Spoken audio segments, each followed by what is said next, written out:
मनाचे श्लोक हे समर्थ रामदास स्वामींनी रचलेले मानवी मनाला मार्गदर्शन देणारे पद्य आहेत. मनाचे श्लोक हे संस्कार व सुविचार म्हणून म्हटले जातात. तर मनाचे श्लोक या सेगमेंटद्वारे आपण एक एक करून हे सर्व श्लोक व त्यामागील अर्थ मराठी, हिंदी आणि इंग्रजीमध्ये जाणून घेणार आहोत. तर आज आपण समर्थ रामदास स्वामी यांनी श्लोक क्रमांक 21 मधील केलेला सुविचार व त्यामागील अर्थ मराठी, हिंदी आणि इंग्रजीमध्ये जाणून घेणार आहोत. मना वासना चूक बियेर जारा, मना कामना सांडिरे द्रव्यधारा, मना यातना थोर हे गर्भवासी, मना सज्जना भेट वीरागवासी. या श्लोकात रामदास स्वामींनी मनाने कसे आचरण करावे याबद्दल सांगितले आहे की हे मना, वासनेचा लोभ सोडून दिल्यास येर झारा अर्थात जन्म मृत्यूच्या फेऱ्यात चुकवता येतात. हे मना, कामना,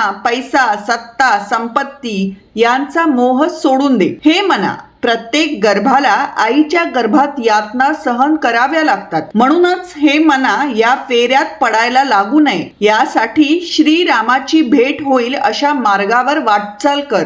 मित्रांनो, आपली संचित कर्म, वासना, भोग, लोभ, मोह यांच्यामुळे आपल्याला पुन्हा जन्म व मृत्यूच्या चक्राला तोंड द्यावं लागतं. या दरम्यान मनुष्याला अनेक त्रास, भोग, यातना सहन कराव्या लागतात, ज्याची सुरुवात अगदी आईच्या गर्भापासूनच होते. म्हणूनच या फेऱ्यात पडायला लागू नये यासाठी कामना, वासना, आसक्ती सोडून द्यावी आणि श्रीरामाच्या भक्तीचा मार्ग जो मुक्ती मिळवून देणारा आहे त्याच्यावर वाटचाल करावी. अर्थ हिंदी. इस श्लोक में रामदास स्वामी जी ने मन को कैसा आचरण करना चाहिए इसके बारे में बताया है कि हे मन, वासना का लालच छोड़ दे तो व्यक्ति जन्म और मृत्यु के दौर से बच सकता है. हे मन, कामना, धन, शक्ति, संपत्ति की इच्छा को भी छोड़ दे. हे मन, हर भ्रूण को माँ के गर्भ में यातना सहन करनी पड़ती है. अतः हे मन, इस चक्र में न पड़ने के लिए जहाँ तुझे श्री राम मिलेंगे उस मार्ग पर चल.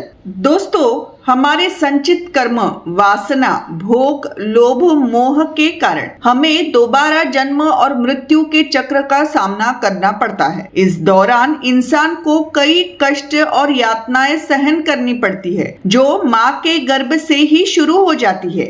इसलिए इस चक्र में न पड़ने के लिए व्यक्ति को इच्छा, वासना, आसक्ति का त्याग कर श्री राम की भक्ति का मार्ग अपनाना चाहिए, जिससे मुक्ति मिलती है. अर्थ English. In this shloka, Ramdas Swamiji has talked about how the mind should behave. He says, "O mind, if one gives up the greed of lust, then one can escape from the cycle of birth and death. O mind, give up even the desire for wealth, power and prosperity. O mind, every fetus has to endure torture in the mother's womb. Therefore, O mind, to avoid falling into this cycle, follow the path where you will find Shri Ram."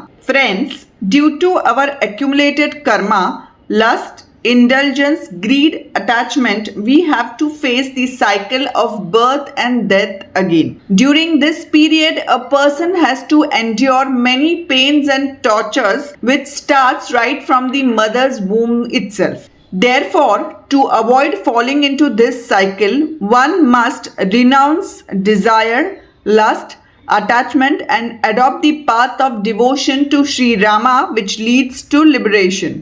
तर मित्रांनो, आजचा हा video तुम्हाला आवडला असल्यास हे संस्कार व सुविचार लोकांपर्यंत पोहोचवण्याकरिता तो नक्की शेअर करा आणि मैत्री दोस्ती कॉर्नर हे चॅनल जरूर सबस्क्राईब करा. धन्यवाद. राम कृष्ण हरी.